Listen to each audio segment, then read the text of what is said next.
গল্পটা শোনার আগে অবশ্যই মুখে টাওয়াল ওড়না বা কিছু একটা দিয়ে মুখটা সাবধানে রাখবেন। মায়ের হাতে খেলানি খেলে আমি দায়ী না।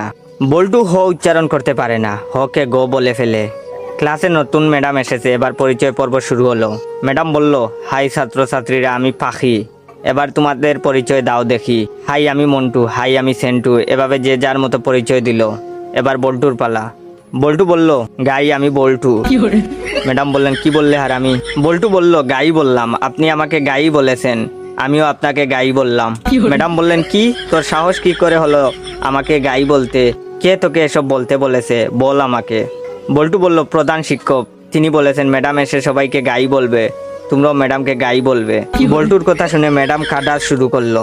এমন সময় পাশের ঘর থেকে হেড স্যার আসলো। হেড স্যার আবার ক বলতে পারে না, ক কে প বলে ফেলে। হেড স্যার এসে বললেন, কি ব্যাপার ম্যাডাম, এভাবে পাচ্ছেন যে? প্রথম দিনেই ম্যাডাম রে এভাবে পাদানো হলো কেন? হেড স্যারের কথা শুনে ম্যাডাম আরো জুড়ে জুড়ে কাঁদা শুরু করলো। হেড স্যার বললেন, প্লিজ ম্যাডাম, আপনি এত জুড়ে জুড়ে পাদবেন না, আজ আপনার প্রথম দিন, আপনি এত জুড়ে জুড়ে পাদলে মানুষ কি ভাববে? প্লিজ আস্তে আস্তে পাদুন, তাহলে আমরা ছাড়া আপনার পাদার শব্দ অন্যরা শুনতে পাবে না। হেড স্যারের কথা শুনে ম্যাডাম তো কাঁদতে কাঁদতে বেঞ্চের উপর শুয়ে পড়লো। এমন সময় টিওনো হাজির। টিওনো আবার শ বলতে পারে না, শকে ম বলে ফেলে।